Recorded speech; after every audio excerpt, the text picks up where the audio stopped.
War 2 movie review. నటులు ఎన్టీఆర్, హృతిక్ రోషన్, కియారా అద్వానీ. దర్శకుడు ion Mukherjee. Cinema శైలి హిందీ, తెలుగు, తమిళ్, యాక్షన్, డ్రామా. వ్యవధి 2 hours 59 minutes. చెప్పి మరీ గ్రౌండ్లో 6 బాదితే ఆ కిక్కే వేరప్ప. దేవర సినిమా రిలీజప్పుడు కాలర్ ఎగరేసిన జూనియర్ ఎన్టీఆర్, నా అభిమానులు కాలర్ ఎత్తుకునే సినిమాలే చేస్తాను అని మాటిచ్చారు.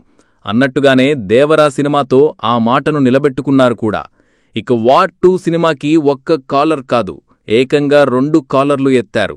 పనికట్టుకుని ఓ బ్యాచ్ ఎన్టీఆర్ వార్ 2 ట్రోల్ చేస్తుండటంతో సోషల్ మీడియాలో వచ్చే వాటిని నమ్మొద్దు, ఇప్పుడు నేను చెప్పేది వినండి, ప్రతిసారి ఒక్కటే కాలర్ ఎగరేస్తా, ఈసారి 2 ఎత్తాను, ఏం పర్లేదు, ఎవ్వరెన్ని మాట్లాడుకున్నా బొమ్మ అద్రిపోయింది, పండగ చేసుకోండి అంటూ 2 కాలర్లు ఎత్తి మరీ బొమ్మ బ్లాక్ బస్టర్ కాబోతోందని వార్ 2 పై కాన్ఫిడెన్స్ లెవెల్స్ పెంచేశారు.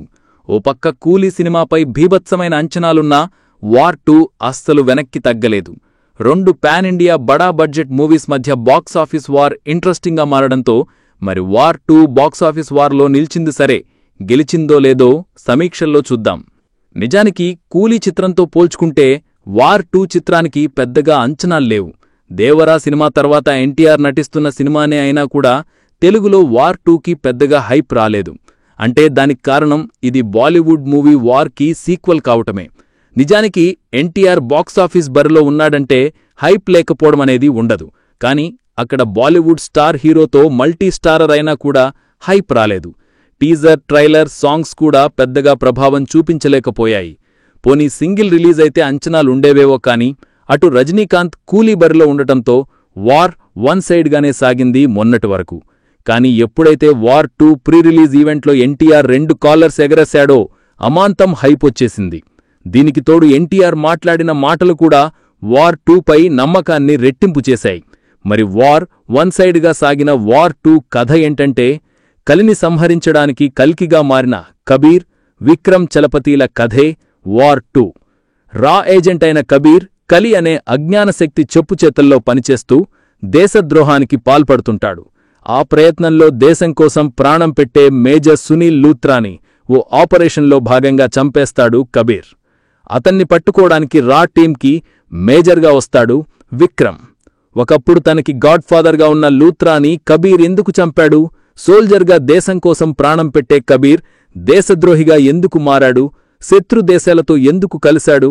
తనని పట్టుకోవడానికి వచ్చి మేజర్ విక్రమ్ కోసం కబీర్ తెలుసుకున్న నిజాలేంటి? అసలు వీళ్ళిద్దరిలో ఎవరు సోల్జర్, ఎవరు దేశద్రోహి? అసలు ఆ అజ్ఞానశక్తి కలి ఎవరు? ఫ్లాష్ బ్యాక్లో వచ్చే కబూర్ అగ్రూలకు కబీర్ విక్రమ్లకు లింకేంటి అన్నదే వార్ 2 కథలోని ట్విస్ట్లు, టర్న్లు. ఆర్ఆర్ఆర్ సినిమా అంత పెద్ద హిట్ అయినా కూడా ఎన్టీఆర్కి సినిమాలో ప్రాధాన్యత తగ్గించారనే వాదన అయితే ఉంది. ఎన్టీఆర్ గిట్ అని వాళ్లైతే అదో సపోర్టింగ్ రోల్ అని కూడా ట్రోల్ చేశారు, ఇప్పటికీ చేస్తున్నారు కూడా.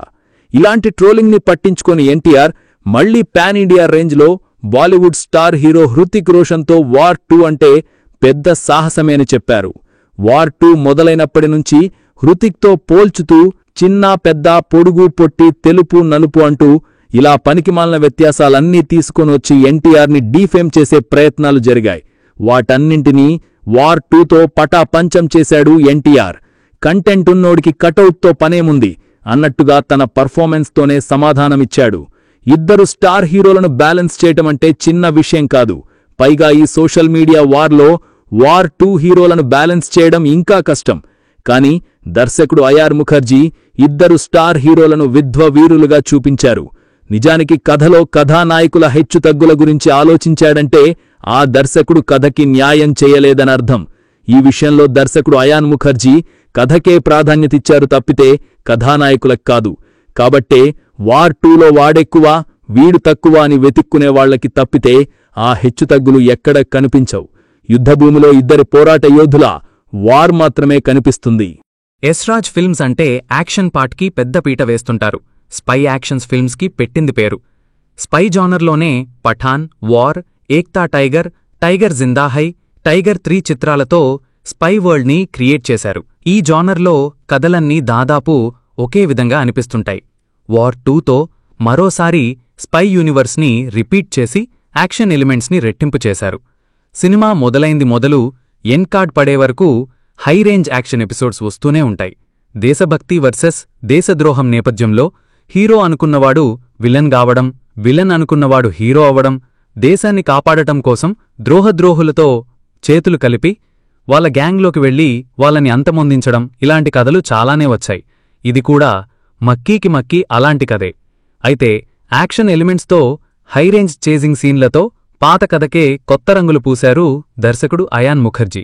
ఇది హిందీ చిత్రమే కాదు, తెలుగు చిత్రం కూడా అని ఎన్టీఆర్ ఎంత చెప్పినా కూడా సినిమా చూస్తున్నంతసేపు ఈ సరుకు మనదిలా లేదే అని అసంతృప్తైతే వెంటాడుతూనే ఉంటుంది. తెలుగు హీరో ఉన్నా తక్కిన వాళ్లంతా బాలీవుడ్ సరుకే కావడంతో తెలుగు ఫ్లేవర్ తగలదు. అంతెందుకు, సినిమా ప్రారంభమైన 11వ నిమిషం వరకు కూడా ఒక్క తెలుగు మొక్క కూడా వినిపించకపోవడంతో వచ్చింది బాలీవుడ్ మూవీకా లేదంటే తెలుగు మూవీకా అన్న సందేహాలు వస్తాయి.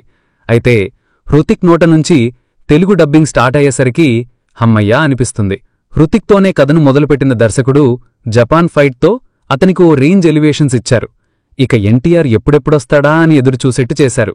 ఇక ఎన్టీఆర్ ఎంట్రీ కూడా ఓ రేంజ్లో ఉంటుంది. 6 ప్యాక్లో యుద్ధ విమానానికి వేలాడుతూ ఓ రేంజ్ ఎలివేషన్స్తో ఎంట్రీ ఇస్తాడు ఎన్టీఆర్. కథానాయకులకు ప్రాధాన్యత కల్పించే విషయంలో అటు హృతిక్ ఇటు ఎన్టీఆర్ ఎవ్వర్నీ తక్కువ చేయలేదు. ఎన్ని యాక్షన్ ఎలిమెంట్స్ ఉన్నా వాటికి ప్రాణం పోసేది ఎమోషన్స్.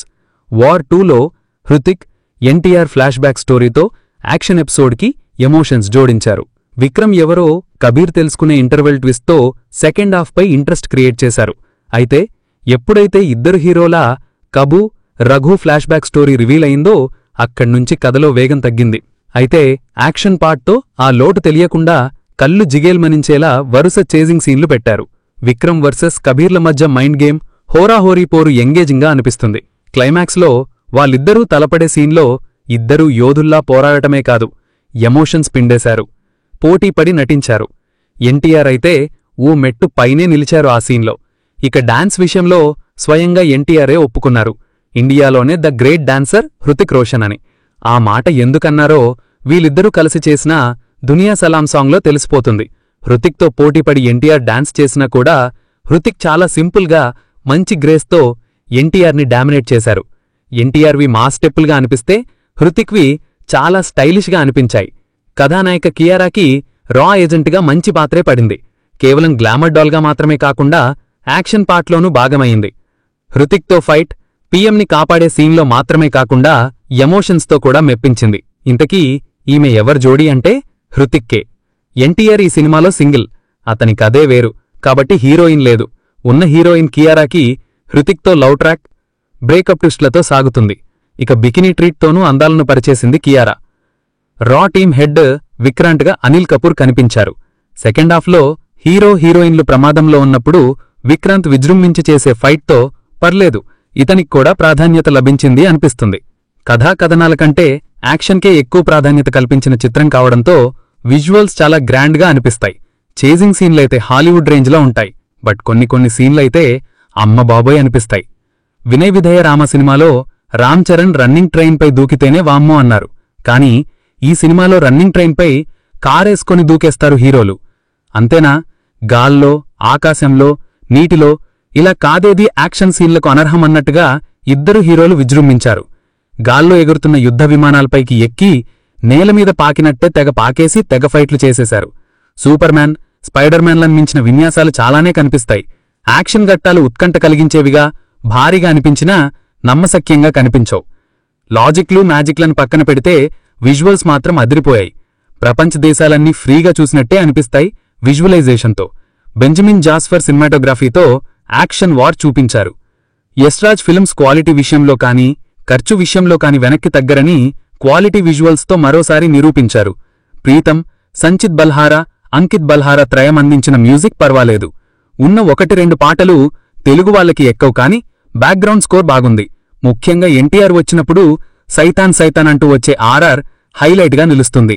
ఈ కథకి 171 నిమిషాల నిడివి ఇబ్బందిగా మారింది. అన్నట్లు ప్రీ రిలీజ్లో ఎన్టీఆర్ ఈ సినిమా చూసిన తర్వాత ట్విస్ట్లను మాత్రం ఎక్కడా రివీల్ చేయొద్దు అన్నారు. అయితే అంత చెప్పకూడని థ్రిల్ గురిచేసే ట్విస్ట్లయితే ఈ సినిమాలో పెద్దగా లేవు. ఓవరాల్గా వార్ 2 మరీ 2 కాలర్లు ఎగరేసేటంత కాకపోయినా 1 కాలర్ వరకైతే ఓకే. యాక్షన్ చిత్రాలను ఇష్టపడే వాళ్ళకి వార్ 2 నచ్చేస్తుంది. బట్ అద్భుతాలను ఆశించి వెళ్తే మాత్రం నిరాశ తప్పదు. ఈ సినిమా ఎన్టీఆర్ డైలాగ్స్ పొలిటికల్ సర్కిల్స్లో హాట్ టాపిక్ అయ్యేటట్టుగానే ఉన్నాయి. అవేంటో ఈ కథనం చూడొచ్చు.